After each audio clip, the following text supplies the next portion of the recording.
Olá pessoal, meu nome é João Lagra, consultor em finanças corporativas pessoais, especialista na área de finanças e professor no Departamento de Engenharia de Produção na UFRN na área de Engenharia Econômica.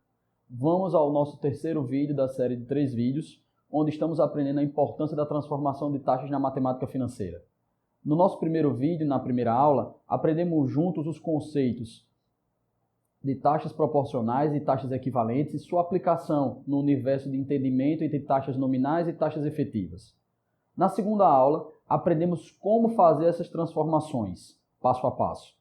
E na terceira aula, nessa aula de hoje, nesse vídeo, nós vamos aprender juntos as considerações de inflação e de imposto de renda. Ao considerar os efeitos de imposto de renda, nós vamos diferenciar os conceitos entre taxa bruta e taxa líquida. E ao considerar os efeitos de inflação que interferem no poder de compra do brasileiro, nós vamos considerar os efeitos que diferenciam os conceitos entre taxa aparente e taxa real. Vamos aprender junto?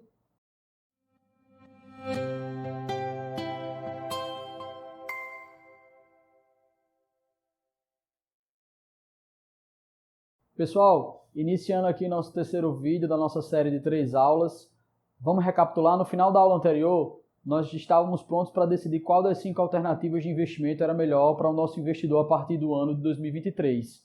Todavia, a gente esqueceu de considerar os efeitos de inflação e imposto de renda. E aí nós vamos precisar agora aprender novos conceitos para poder fazer essas considerações. Vamos aprender junto? O primeiro deles é a soma de 2 taxas de juros, 2 taxas qualquer de juros. E aí, como vocês podem ver aí na tela, um exemplo específico. Em um financiamento pelo BNDES, a taxa de juros informada, TJLP, mais conhecida como taxa de juros de longo prazo, para alguns outros apenas TLP, taxa de longo prazo, 6,4% ao ano, capitalizável semestralmente, mais um spread bancário de 0,65% ao mês. Vamos esclarecer alguns pontos para a gente começar. Primeiro ponto, essa taxa de 6,4% ao ano, capitalizável semestralmente, conforme vimos na nossa primeira aula da série, é uma taxa nominal e esta taxa não reflete a realidade. Então, o primeiro passo, nós precisamos transformar ela numa taxa efetiva. Então, como vocês podem acompanhar aí na tela, ao transformar, nós vamos obter uma taxa em semestre. Como nós temos uma taxa anual, a relação é de ano para semestre. Um ano tem 2 semestres. Então, como estamos saindo de uma amplitude anual para semestral, maior amplitude para menor amplitude, utilizaremos o operador da divisão. Como o ano tem 2 semestres, conforme dito anteriormente, vamos dividir por 2. E aí vamos obter uma taxa de 3,2% ao semestre com capitalização semestral. Temos uma taxa efetiva. Mas vamos ver o resto da questão? Olha só, o banco ainda cobra um spread bancário de 0,65% ao mês. Essa taxa não foi falada a capitalização dela. Quando isso acontecer, está pressuposto que a capitalização está no mesmo período da taxa, ou seja, mensal. Logo, esta taxa é uma taxa efetiva. E aí agora nós temos 2 taxas, uma taxa semestral e outra taxa mensal efetiva. Mas vamos para o contexto da questão, nós estamos fazendo um financiamento. Normalmente os financiamentos são pagos em meses. Então o que é que nós vamos fazer? Vamos pegar a primeira taxa, a taxa em semestre de 3,2%, e transformar ela numa taxa equivalente ao mês, ou seja, que reproduz o mesmo efeito. E aí aplicando o conceito de taxas equivalentes, encontraremos uma taxa efetiva, como vocês podem ver na tela, de 0,5264% ao mês com capitalização mensal. Agora sim nós temos 2 taxas efetivas e ao mês. E aí para alguns de vocês, antes de mais nada, ficou uma dúvida. O que é spread bancário? Spread bancário, pessoal, é o que resume o lucro do banco. Lembre-se que o banco capta recursos através de dinheiros que ficam aplicados diretamente na poupança ou em produtos de aplicações, certo? E o banco vai pegar esse capital e vai operar, ofertando financiamentos, empréstimos, antecipação de recebimento, entre outros produtos financeiros. E aí, a diferença entre o custo que ele tem, que ele capta esse recurso, ao custo que ele cobra aplicando esse recurso nesses produtos financeiros, o lucro do banco é o spread bancário.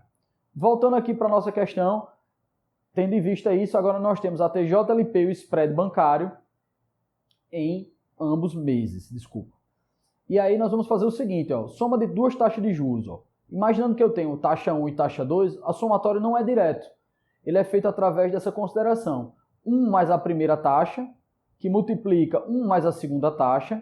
Uma vez feito isso, diminui 1 e depois transforma em percentual multiplicando por 100%.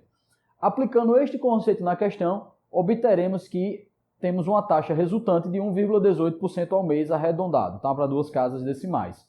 Então esse é o conceito de soma de duas taxas. Também podemos ter a aplicação de subtração de taxas. Quando é que isso vai acontecer? Na aula anterior, nós discutimos os efeitos de inflação e imposto de renda.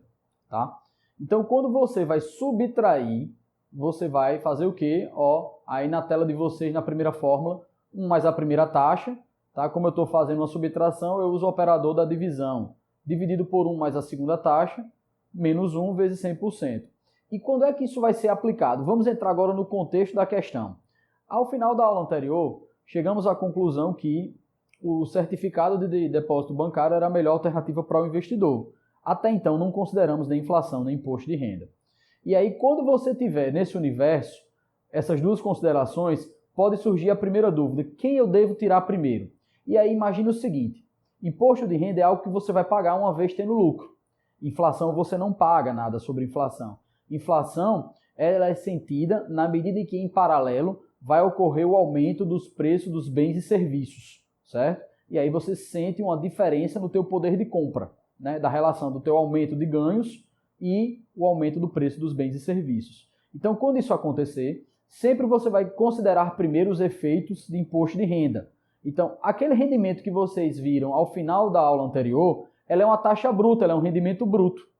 Para eu ter um rendimento líquido, o que é que eu vou fazer? Eu vou pegar aquele rendimento obtido na aula anterior, multiplico por 1 menos o imposto de renda, e aí eu vou obter o rendimento líquido, a taxa líquida. Em seguida, eu vou fazer a consideração dos efeitos de inflação, que aí sim nós vamos aplicar esse conceito aprendido agora de subtração de taxas. Por quê? Porque esse rendimento líquido, uma vez considerado o imposto de renda, agora ele vai sofrer os efeitos da inflação em paralelo. Então esse rendimento líquido, na verdade, ele é aparente, ele não é real, porque em paralelo, como eu falei anteriormente, tem os efeitos de inflação. Então pegaremos 1 mais a taxa aparente e dividiremos por 1 mais a inflação. E aí tiramos 1 da fórmula e consideramos em percentual. E aí sim, vamos obter o rendimento real de todas as alternativas de investimento. Aí eu deixo para vocês um exemplo, como vocês podem ver aí na tela de vocês, em que temos um exemplo no qual aplicamos tanto os conhecimentos das considerações de efeito de imposto de renda, como as considerações de inflação. E aí eu vou deixar esse exemplo para vocês darem uma olhada com mais calma. Vamos agora aplicar esses conceitos no nosso exemplo de investimentos vistos ao final da aula anterior. Pessoal, como vocês podem ver, eu trouxe a representação gráfica, certo? Das aplicações das taxas que acabamos de aprender. Primeiro, nessa coluna verde aí, vocês têm o ganho bruto, que foi aquela taxa de rentabilidade das 5 opções de investimento que nós vimos ao final da aula 2, da aula anterior. Considerando essa colunazinha aí, os efeitos do imposto de renda em amarelo, vocês vão ter apenas o ganho líquido, que é essa coluna em azul. Esse ganho líquido, ele vai ser aparente, principalmente se você estiver inserido numa economia em que existe inflação, a exemplo Brasil. E aí, quando você considera essa coluna laranja, que são os efeitos de inflação, que refletem diretamente o poder de compra do brasileiro de bens e serviços, vocês vão obter o ganho real, a taxa real. Considerando isso, né, isso resume, em suma, esses conceitos que nós vimos na terceira aula, na aula de hoje, da nossa série. E aí, só resumindo aqui para vocês, somatório de taxa de juros, subtração de taxa de juros e, principalmente, no nosso exemplo aplicado, as considerações de efeitos de imposto de renda, onde vai estar sempre dividindo taxa bruta de taxa líquida. Lembre-se que a taxa líquida é a taxa bruta tirando o efeito do imposto de renda e que esse é sempre o primeiro passo a se fazer, uma vez que vai existir pagamento do imposto de renda. Após isso, esta taxa líquida será uma taxa aparente, uma vez que você esteja inserido em uma economia que existe inflação. E aí o segundo passo é o quê? Considerar essa taxa líquida como aparente e tirar dela, expurgar dela os efeitos de inflação para que você obtenha no seu segundo passo a taxa real. Vamos para o nosso exemplo para ver isso mais claramente? Aqui nós temos uma tabela resumo com as 5 opções de investimentos apresentadas para o investidor a partir do ano que vem, de 2023. O que nós fizemos ao final do segundo vídeo, da nossa segunda aula, foi obter a taxa bruta das 5 alternativas. E chegamos à conclusão até então que, uma vez não existindo imposto de renda e uma vez não existindo inflação, a melhor alternativa seria o CDB. Pessoal, olha só, vamos lembrar que eu preciso considerar os efeitos de imposto de renda. E a poupança e a LCI não sofrem efeitos de imposto de renda nesse nosso exemplo hipotético. Já o Tesouro Direto, o Tesouro Selic e o CDB vão sofrer os efeitos de imposto de renda de 17,5%. Então, quando você multiplica estas taxas aqui por 1 menos o imposto de renda, considerando os efeitos do imposto de renda, vamos obter a taxa líquida. Essa taxa líquida vai ser uma taxa real se nós não tivermos inseridos em uma economia de inflação. Então, observem que se nós estivéssemos em uma economia sem inflação, a melhor alternativa aqui vai ser a LCI, certo? Já sai, deixa de ser o CDB e passa a ser a LCI.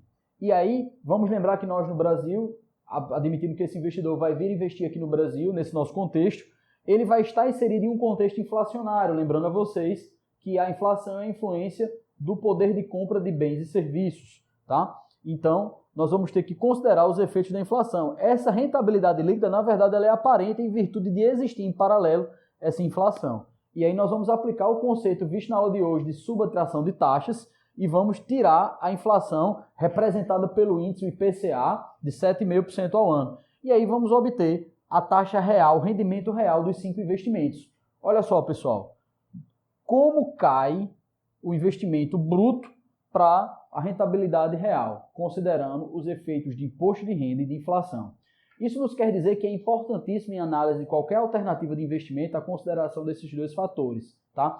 Essas rentabilidades aqui, que são vendidas muitas vezes por pessoas que apresentam opções de investimento, não são rendimentos reais. E o rendimento real é o que de fato nós vamos ganhar. Veja que nós estamos analisando alternativas de investimento para um horizonte de médio a longo prazo, 10 anos. Então é importantíssimo que se conheça o rendimento real. Vejam como o rendimento real cai, tá certo? E para definir e finalizar o nosso problema, o CDB, que até então apresentava-se como a melhor opção, uma vez considerando os efeitos de imposto de renda e de inflação, ele, no nosso exemplo hipotético, não será o melhor, e sim a letra do crédito imobiliário, representando, no nosso exemplo hipotético, uma rentabilidade de 4,76% ao ano. Beleza, pessoal? Espero ter contribuído com o aprendizado de vocês, nessa vivência de aprendizado juntos. Qualquer dúvida, estamos à disposição. Um abraço a todos e lembrem-se, importantíssima a consideração desses fatores pensando no investimento que é melhor para você.